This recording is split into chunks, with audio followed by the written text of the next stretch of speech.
Freedom and censorship can't exist in the same world. And that's true whether it's the government or private corporations who do the censoring. Hi, I'm Ron Coleman, and welcome to the ColemanNation podcast. It's a show where I sit down with guests to discuss the future of free expression and thought in our interconnected world. Here we will focus on issues involving social media, cancel culture, and free expression that everybody who cares about ideas or freedom should be wrestling with. Hello, ColemanNation people. It's Ron Coleman with Representative Ken Buck, United States Representative Ken Buck from Colorado, who has instructed me to call him Ken. And I'm going to do exactly what he told me. I'm also going to let him call me Ron. I thought that was the least I could do. Thank you, Congressman Buck, or Ken, as we say in the profession, for joining us today. I really appreciate it. Well, Mr. Coleman, it's great to be with you. Yeah, actually, my dad is not doing this one today. Okay. So it's going to be Ron and Ken. I've been in touch with your office a lot over the last few months because you guys are doing a lot of things that are of great interest to me.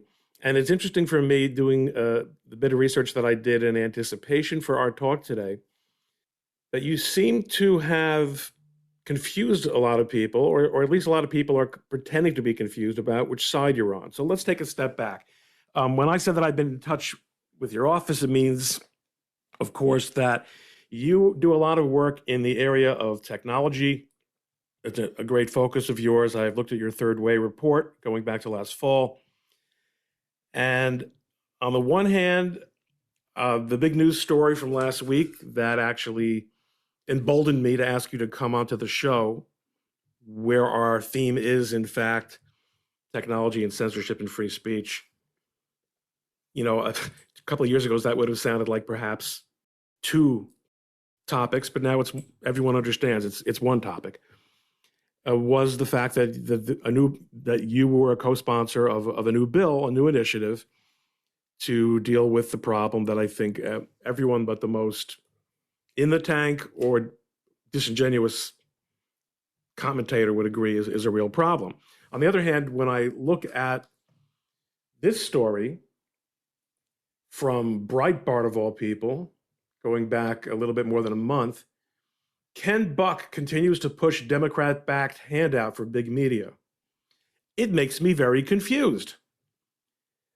So why don't you explain to us what's going on, who's thinking what, who's wrong, who's right, and then we can get into it. Sure. Well, Ron, we have introduced 6 bills, and they will go to markup, which means that the committee will offer amendments and make decisions about amendments to the bills, and then they will go to the floor of the House. And these 6 bills deal with both technology and censorship. In my view, the way to deal with censorship is not just Section 230. The way to deal with censorship is to have 5 Googles and 7 Facebooks and 5 Amazons and whatever the number is. In other words, ending monopoly. Ending monopolies. And you know, we don't feel that we are discriminated against as conservatives with cable TV, because if CNN or MSNBC says something bad, Fox News is there, and it can be cleared up. The same with newspapers. If you are attacked by the New York Times, the Wall Street Journal, the New York Post, local newspapers can clear things up. The problem with Google is that it controls 94% of the searches. And 6 months before the election, there is an allegation, and I think it has a substantial basis in truth, that Google changed the algorithm to disadvantage Donald Trump and to advantage Joe Biden. You can't get that. Government can't regulate speech and force Google to change its algorithm in some other way. So what we can do is we can make sure that there are choices for people to get their information, and that's what these bills are intended to do.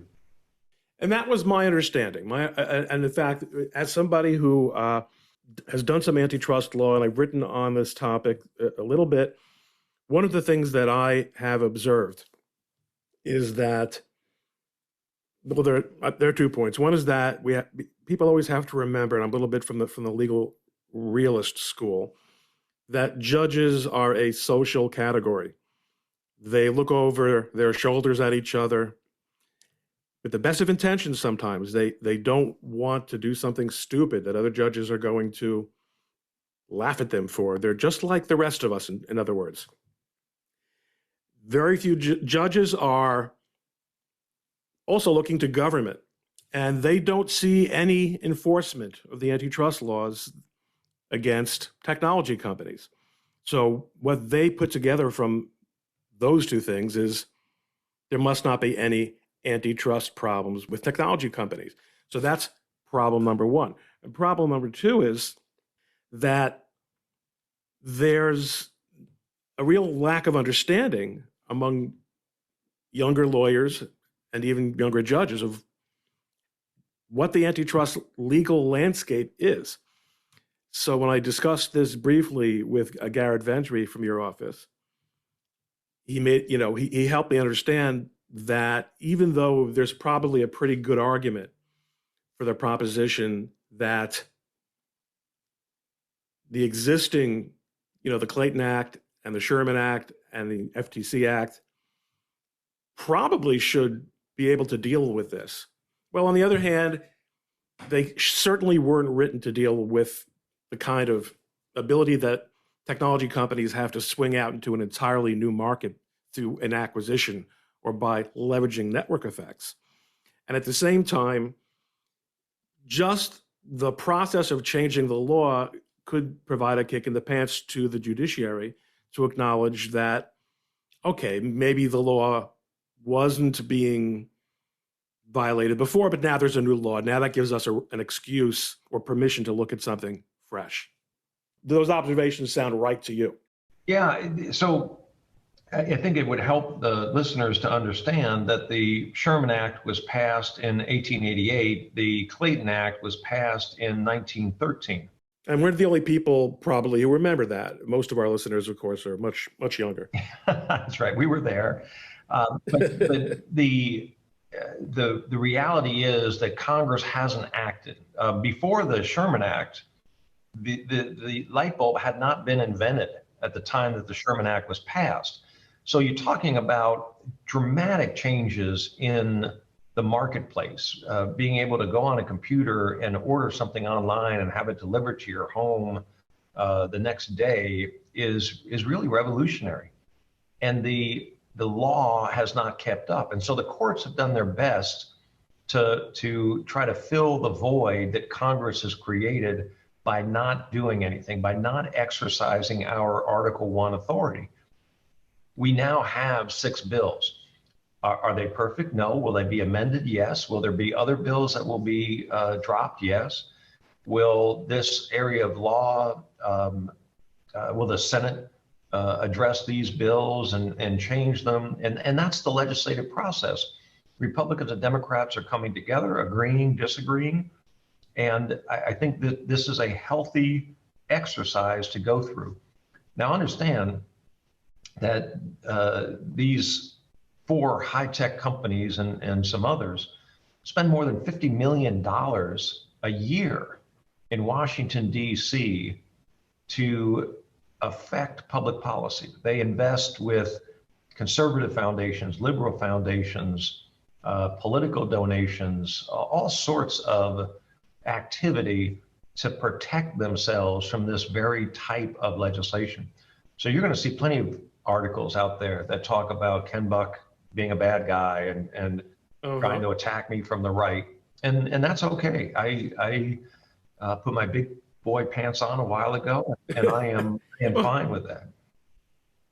Just help me explain help me understand on this one thing. I think the one article that was bugging these guys seems, and it was written by Alan Bukhari, who is a sophisticated writer, that they were talking in particular about the Journalism Competition and Preservation Act.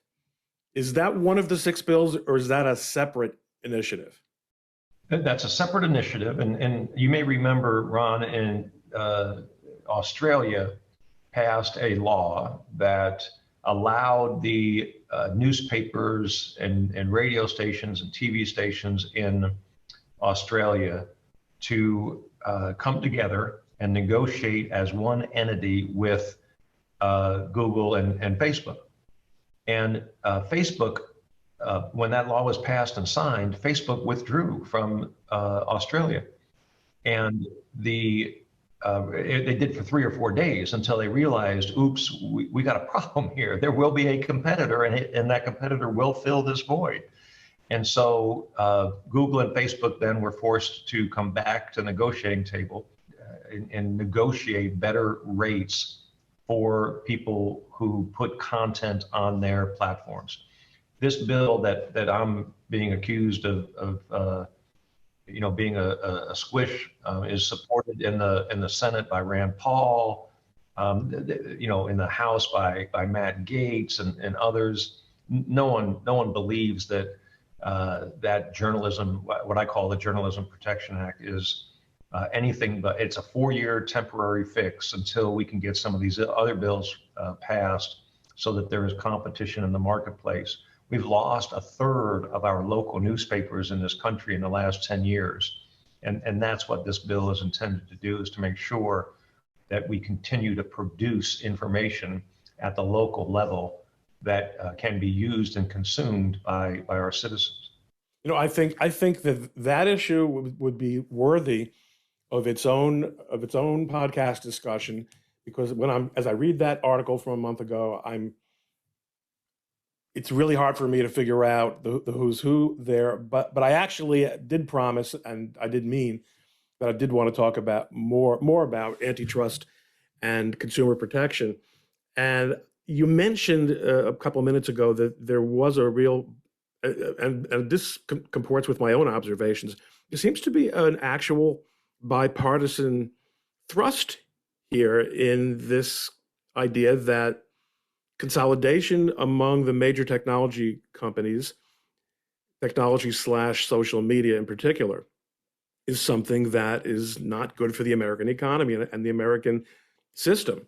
I was quite surprised to read, and I don't know how much of this is spin, I don't know how much of this you want to talk about now, that President Biden named Lina Khan, who is described as a big tech critic, as FTC chair. Any reaction to that? Well, I may have met her. I don't, because she worked for the House Judiciary Committee. I don't know her. I don't know her views. I have not studied her, but I am happy that the FTC has somebody in there that is willing to do some work, because the FTC has largely been absent in the last decade. 750 mergers have occurred that have not been, high-tech mergers have occurred that have not been challenged by the FTC. Yeah, that's a gigantic omission that I just don't. I mean, I understand that there are issues in the Justice Department which are well known to people who are involved in politics over the last few years. It's known as a politicized agency in many, many respects. But the FTC has historically not been thought of that way. Right. It has been thought of as less political than the department run by an attorney general who is typically fairly close to the president in power. But it has also been overrun by bureaucrats who are not risk takers and have not really engaged in this high-tech area. And so if Lina Khan can bring some of that without the partisan politics, then I think American consumers will benefit. So what do you think it is that has changed the tune of at least some people in the Democratic Party on this issue? Is it the mere fact that Trump is out of office, Donald Trump is out of office, I would rather say, and that it's safe for them to maybe talk about something other than Donald Trump and to merely negate whatever he might think might be a good idea? Is it that facile? Or has something else changed over the last few months? Because I'm hard pressed to think of any Democrats who were or who are leaning toward any sort of concept of either antitrust or technology revival in the current environment? So Ron, we have, before this Congress, in the last Congress, we conducted an 18-month investigation, bipartisan investigation, where we looked at these 4 platforms. We received thousands and thousands of pages of documents, hundreds of thousands of pages of documents.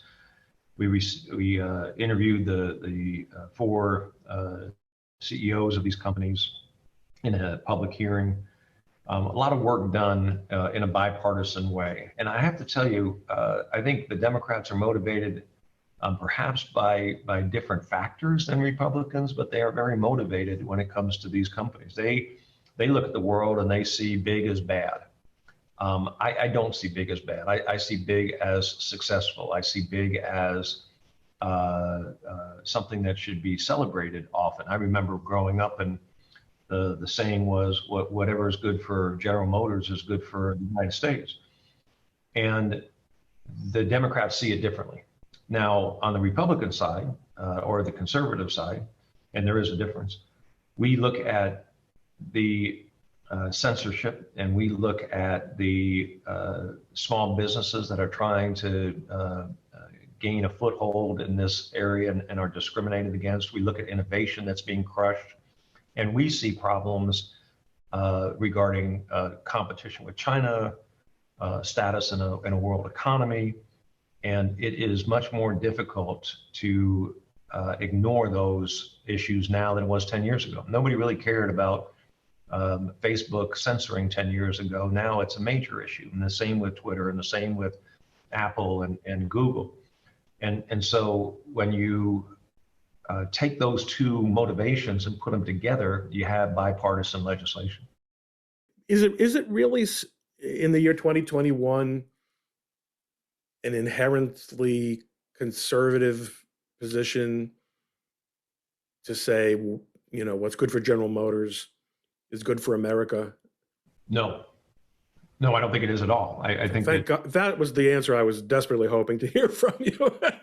Yeah, I think that the reality, and Donald Trump really plays a large part in changing this reality, but I think the reality is that the Republican Party is much closer to the blue collar worker, the working men and women of this country than we have been in the past. Donald Trump showed the rest of us how you take an issue like immigration and you speak to the worker whose wages are being held down, and that resonates with that worker.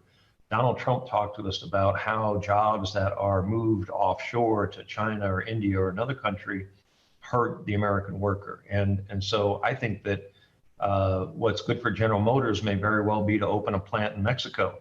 Exactly. What's good for America is to have Americans producing real goods and being able to compete fairly in a world economy. Economic globalization is a done deal. It can proceed further apace, but there is no question that not only industrial companies such as manufacturing, but also even entertainment companies like the sports leagues, people were scratching their heads over the last year or so, wondering why the NFL and Major League Baseball were so comfortable routinely insulting middle America over patriotism issues and the anthem and taking the knee. And you can understand the management labor issues that they're facing, but somebody pointed out that they have also expanded their operations overseas and are less dependent on filling up American stadiums than they would have been 5 or 10 years ago.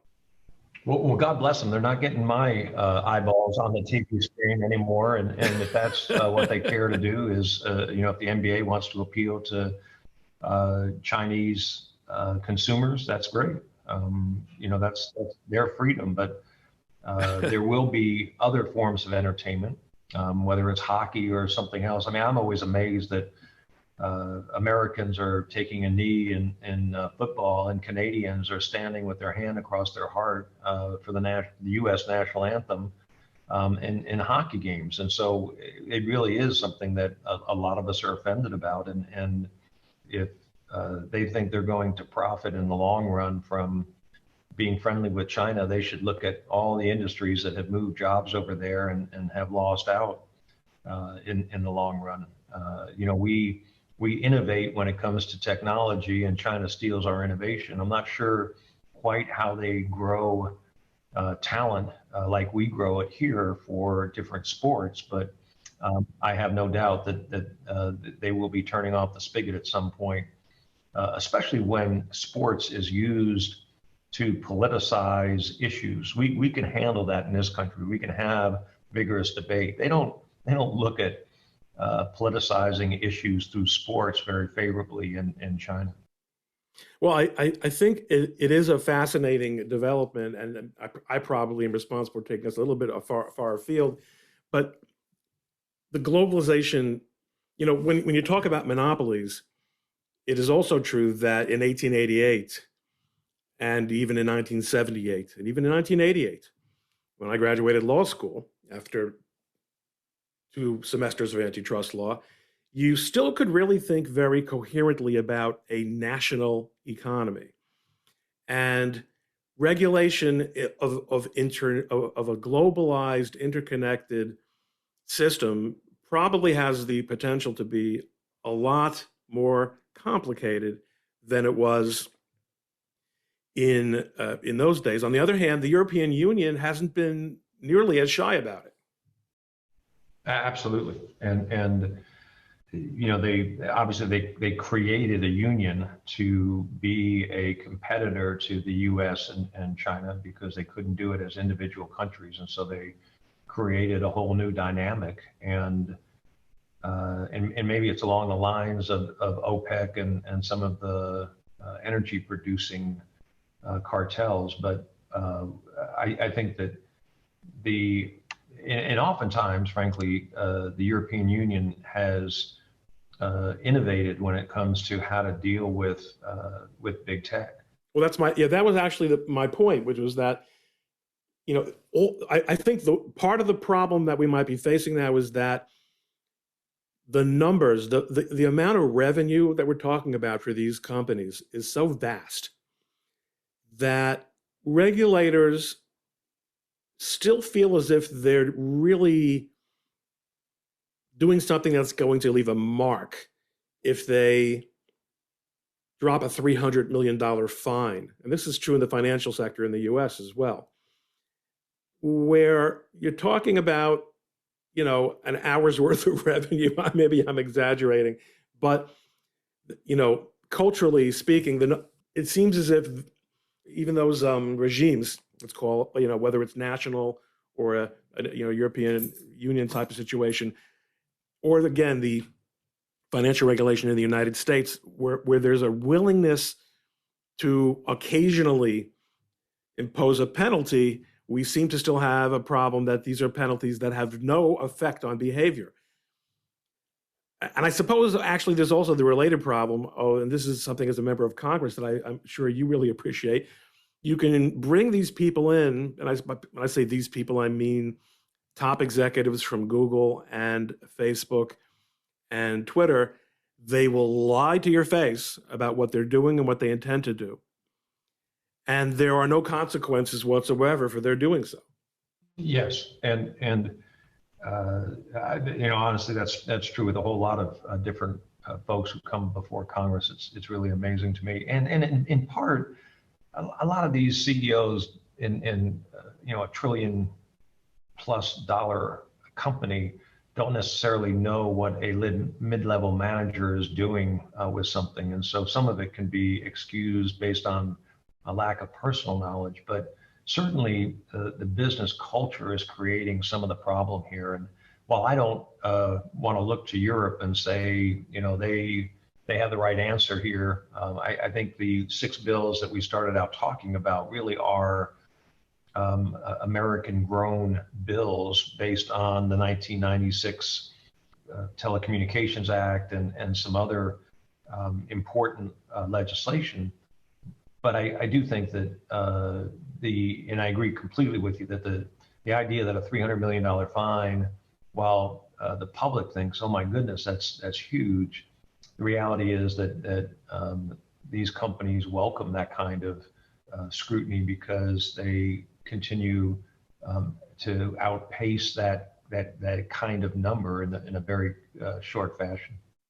So what is it that the antitrust initiative, whether it's contained in one bill or different aspects of it are packed into different bills with different titles, what is it that would be different, that would change existing antitrust law that in a way that would affect the problems we're discussing? Yeah, so I want to give an example. I mentioned the 1996 Telecommunications Act. One of the things that law did was it said that Ron Coleman can take his cell phone number and he can move from one carrier to another with that cell phone number. And that was really critical because before Ron would have to say, oh my goodness, I've got 200 friends. I've got to tell 200 friends what my new phone number is. This is really going to be painful. So being able to move that phone number was critical to competition in the marketplace. What we're doing with one of the 6 bills is we're saying, Ron Coleman, when you conduct a search, you create a search history with a search engine. You have a digital file about everything that you've bought, what magazines you've read, what subjects you've searched for. You have a digital file.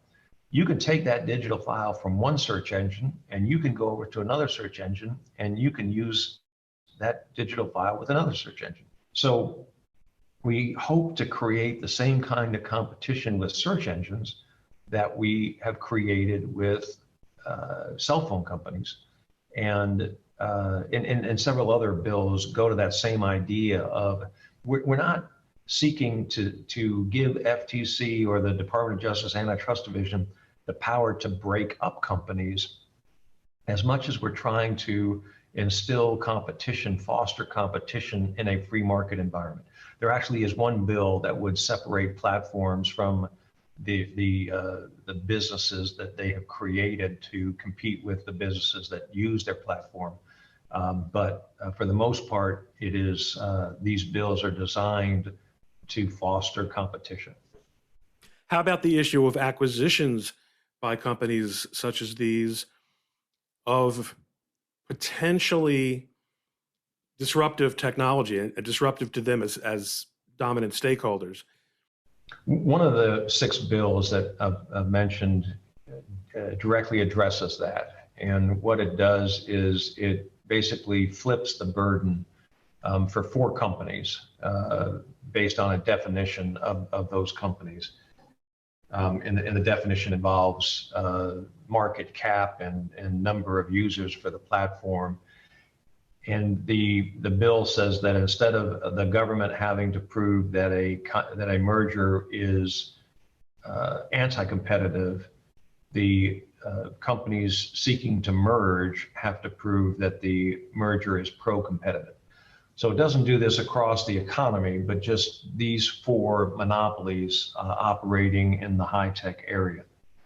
And that bill came from the 18-month investigation that I mentioned, and looking at Facebook acquiring WhatsApp and Google acquiring YouTube and Facebook acquiring Instagram, and there's even an email from Mark Zuckerberg, I believe it was Mark Zuckerberg, who said, we better acquire Instagram because it looks to me like they are going to be a competitor.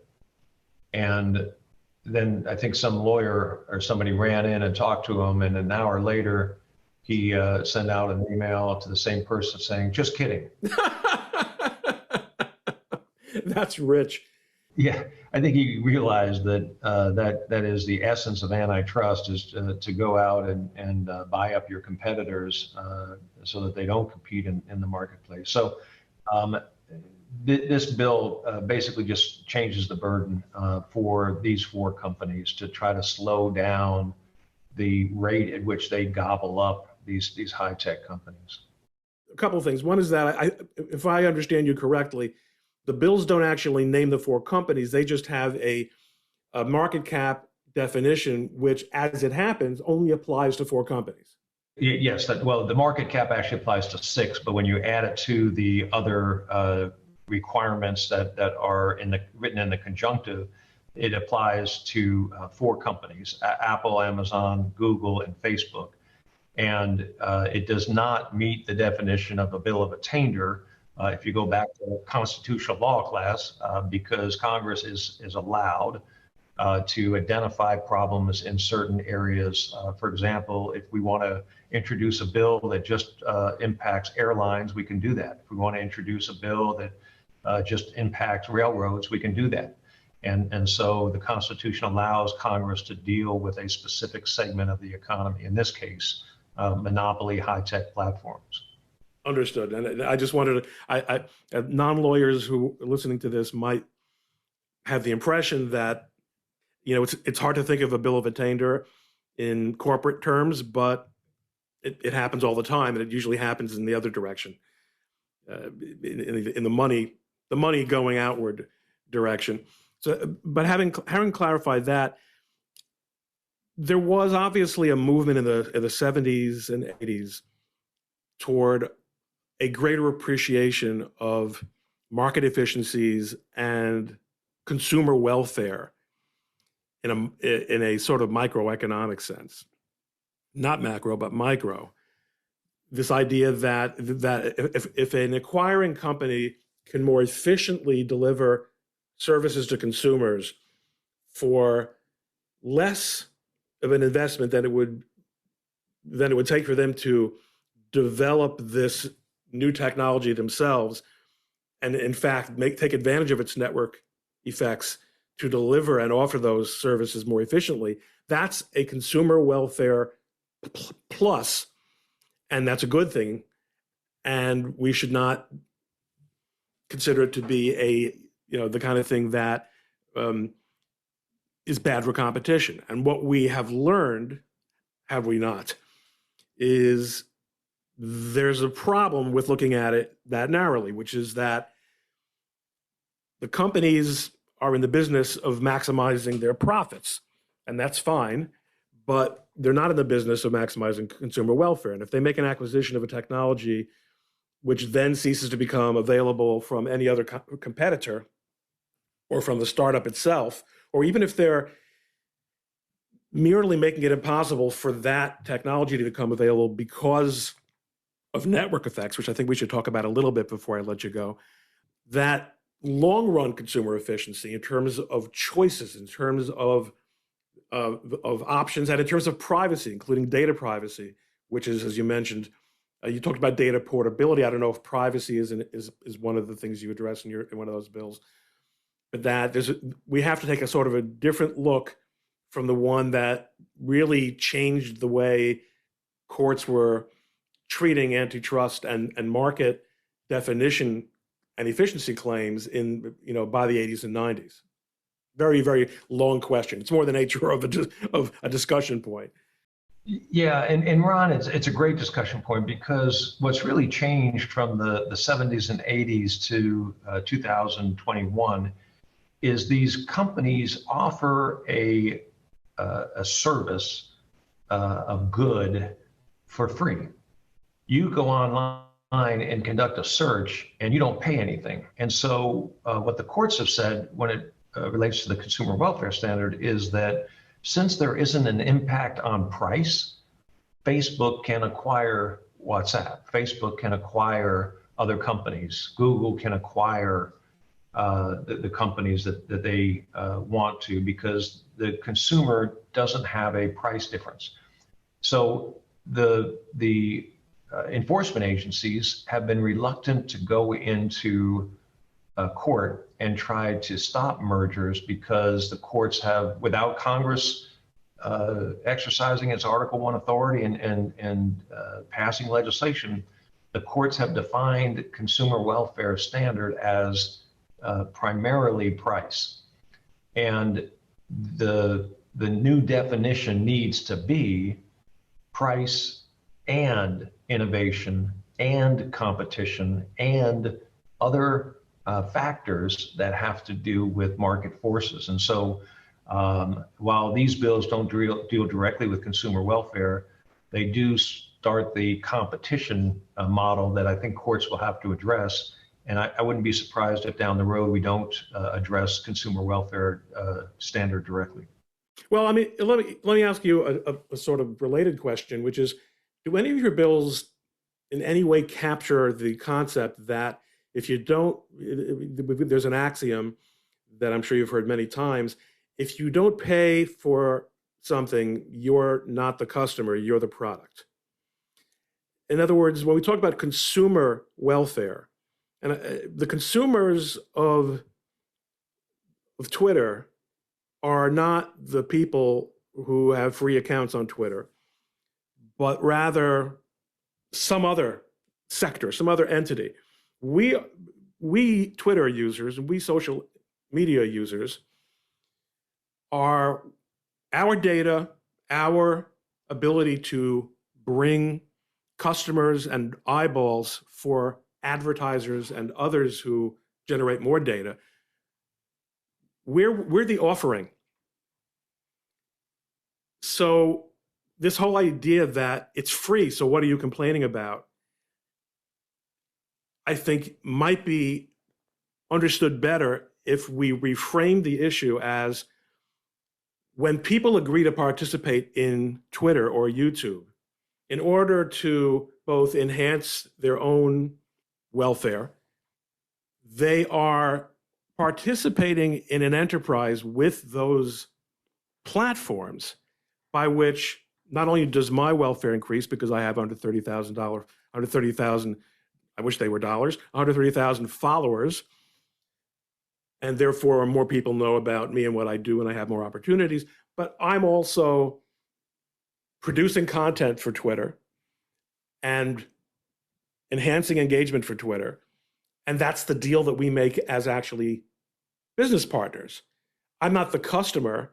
I am, because I'm not paying any money, but rather I am something else. I'm the product. I mean, I think the Amazon stuff you mentioned, I think to some extent captures that.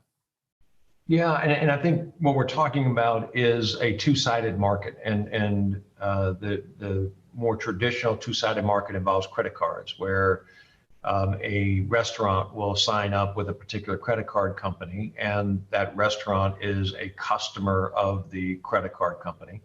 And the consumer will get a credit card from that credit card company and use it at the restaurant. And the consumer of the food at the restaurant is another side of the market.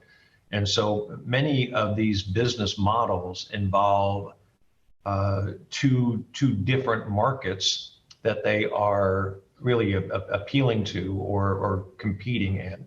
So, for example, a search engine has a group of consumers who go on and search for products to buy. And the search engine also sells advertising to people who sell products to appeal to the people who are going on conducting the searches. So in those two-sided markets, many of these bills deal with fairness for these four companies, requiring fairness in those two-sided markets. Unfortunately, there's so much has been missed in Section 230 as it exists now, which actually requires good faith on the part of internet service providers who deprive users of access as part of their traffic cop privilege. And that's something that we could talk about for 45 minutes as well. But I'm very, very grateful that you took time to talk about these issues with me today. Is there anything else that you want to sort of people who listen to this podcast that you think should know about what you're doing and in this area and what they maybe can do to help? Yeah, so I think it's so important, Ron, that folks understand that the conservative side of this issue continues to push for more competition in the marketplace, not a big government solution that is going to be forced on the economy. And really, I think that we will have a markup next week. I believe on Wednesday, it'll be on C-SPAN. We will have a debate on the floor. Folks that want to learn more about this should absolutely go to, and listen to and read about, because I think it's a really, for me, I was a prosecutor for 25 years. I didn't have any antitrust background, but I've really learned a lot, and it's a fascinating issue when you get into it a little bit. But also, if they want to follow me on Twitter, my Twitter handle is at Rep Ken Buck, and we will be putting out tweets about these, the progress of these bills, and really the progress that we hope to make with the big tech companies. But of course, that's if they let you do that. I mean, they removed the president of the United States from the platform, so certainly removing a mere member of Congress should be nothing. They knocked Mike Davis out sometime last night, our friend. It seems as if there's a feeling in Silicon Valley that they don't have anyone to fear whatsoever. They're bigger than the government, or at least than a lot of governments. Maybe not some state governments, though.